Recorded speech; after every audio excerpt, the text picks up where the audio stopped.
Tesla stock is on sale again, 7% discount, but I am personally tired of those so-called buying opportunities, said Tesla economist Lee.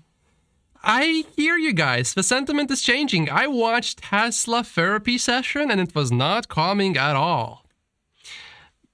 Steven, in this video, he seemed to be pretty upset. I see long-term Tesla stock investors now flip-flopping and selling their Tesla stock at a loss, even though they bought at all-time highs and then they thought it was a great buying opportunity. And now, when the stock is actually down and it's actually a buying opportunity of a lifetime, they're selling.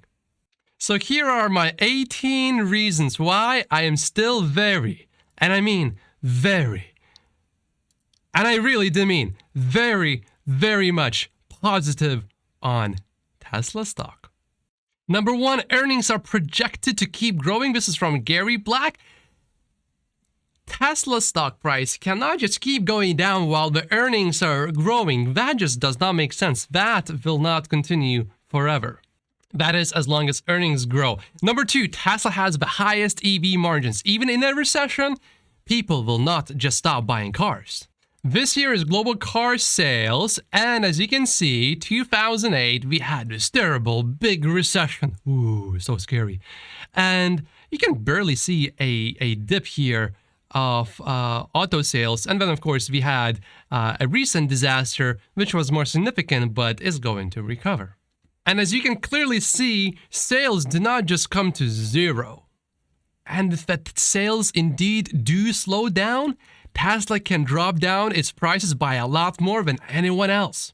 Others would have two options: either scale down and increase prices of your vehicles, or sell at a loss. Of course, they will not sell at a loss, at least not for a long time before going bankrupt. Number three, and I know it's so hard to believe, but recessions never last forever. Wars do not last forever. Good times do not last forever. So if Tesla indeed does need to lower the prices by a lot to keep demand going and production increasing, that means other EV automakers would have to scale down a lot. And then once the recession is finally over, others would be even further behind than they already are. There's this incentive in Canada if you buy an electric vehicle car for which Tesla is not eligible, because Tesla just decided that they have too much demand basically and they don't want to bother with all the paperwork, because they could easily drop Model 3 price to 55,000 Canadian, minimum price required to get that incentive, and offer such exciting features like no range and no music in your car, so that people do not buy that one, because you can still sell that car for $65,000, which the base Model 3 right now sells at $60,000 in Canada for Canadian dollars. And then at $65,000, you're still, as a consumer, only are paying $60,000 basically, but Tesla is making $5,000 more. And same goes basically for British Columbia, a province in Canada. This tells me Tesla is either incompetent, too busy, or there's too much demand and they don't want to bother with all this war, because there's a backlog of orders for Tesla vehicles in Canada. Oh, but man, there's a demand issue. Okay. Number six, Cybertruck is coming. We have 1 million pre-orders for that one.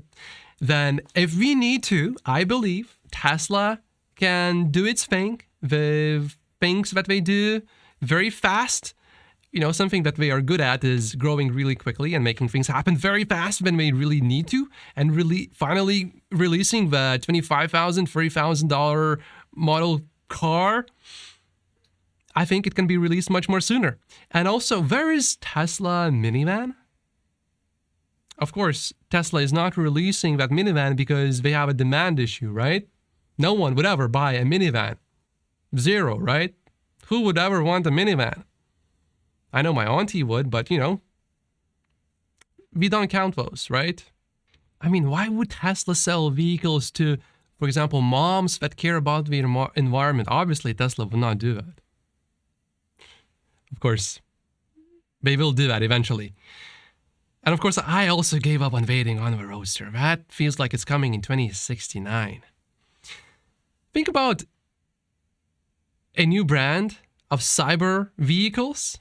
How much do you think a cyber Model 3, what would be the price of that vehicle and how much demand would there be? There's already 1 million pre-orders for a Cybertruck. Number 8. Tesla still has so much room for margins to grow. There's structural battery packs that we have not implemented yet, 4680 batteries, giga castings, and then whenever next thing Elon Musk is going to come up with. The latest one is just, the ultrasonic sensors that beep when you park, and now they are able to do that with vision. What other automaker is going to be able to copy that quickly? It takes a long time for competition to copy those. Number 9, if Tesla cut down prices of all vehicles by 17%, how many competitors would still be able to sell any EVs and for how long before going bankrupt? While Tesla's economies of scale would be increasingly getting better, therefore, gross auto margin would be improving. And speaking of competition, I think the true competition for Tesla, it's not EVs, because everyone wants EVs right now. And not that many people want gas cars anymore. Tesla still has less than 2% market share of the whole global vehicle market. Number 11, all of the above is my insurance policy for not losing money. I invest in Tesla because of full self-driving. Tesla's full self-driving approach, I believe, is still easily number 1. And once it is solved, I believe personally that's an easy 10x event for the stock of Tesla. So then that does happen eventually. That's where I will make my money. And who is competing with Tesla's FSD? Argo AI, that is now out of business. Waymo, that does not have a fleet and uses LiDARs and HD maps, therefore is limited to tiny locations. I don't see any competition. Number 12, and this one is important, is an important one. If you bought earlier and are at a loss now and want to sell, why didn't you sell in August? I made a video about it in August. I told my brother to get out in August after Elon sold unless he is okay being in it for the long term, which he was.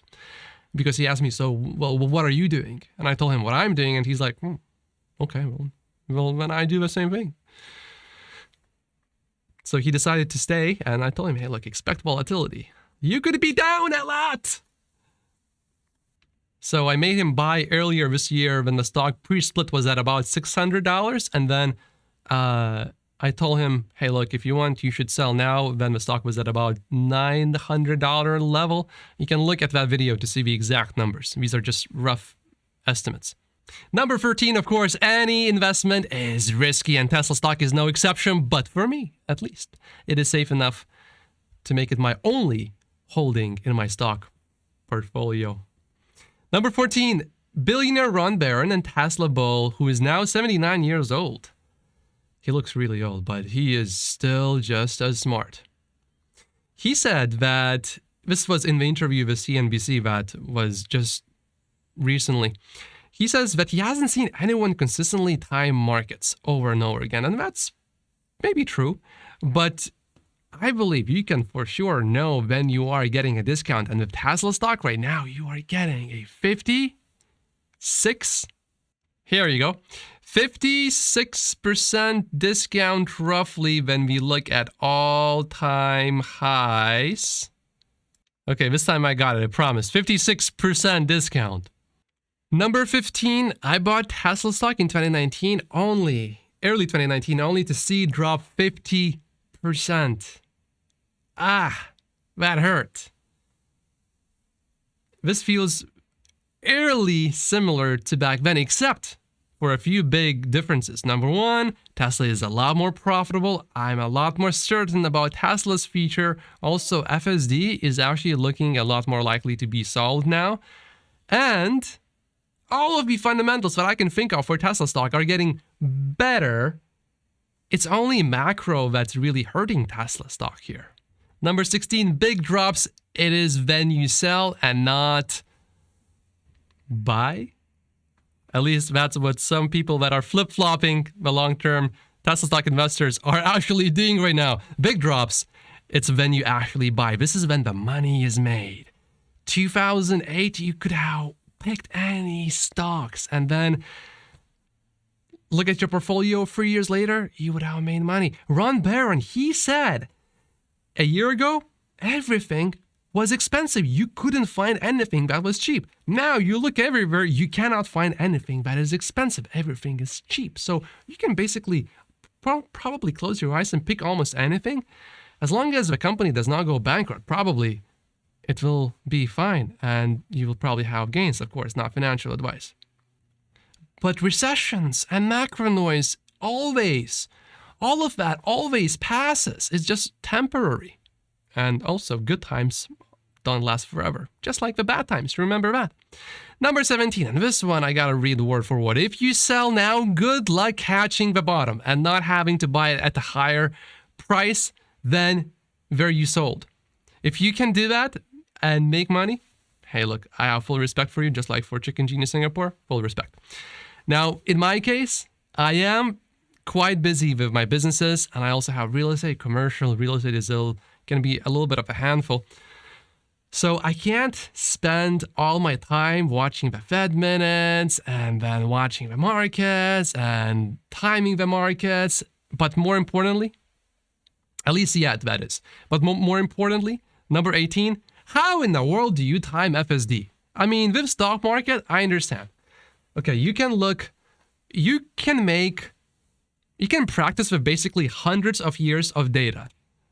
And there are different markets as well. So you can look at, let's say, the Japanese stock market, and then the German stock market, and then the US stock market, and then the Canadian stock market, and then all the other stock markets.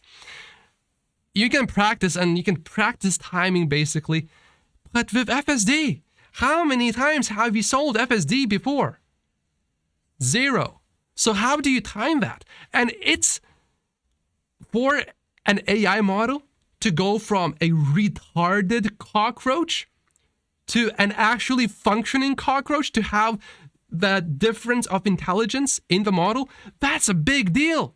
But to us, that still looks like a cockroach. I think that's where FSD sort of is. It still looks silly to many people, but it's clearly getting better. And how do you exactly anticipate when it's going to get sold? And when it does, I believe then Tesla stock will 10x. So with Tesla stock, I'm not going to try to time the market because of FSD. If I buy other stocks in the future, then I can watch the markets all day, every single day, 7 days a week. Maybe I will do that. Not right now, not yet. Now, if this list of 18 things was not enough for you and you need more positivity, well, here's a list of 48 things. Click on that video. My name is Matt Posius. I'll see you later. Like the video and subscribe if you haven't yet. Thank you for watching.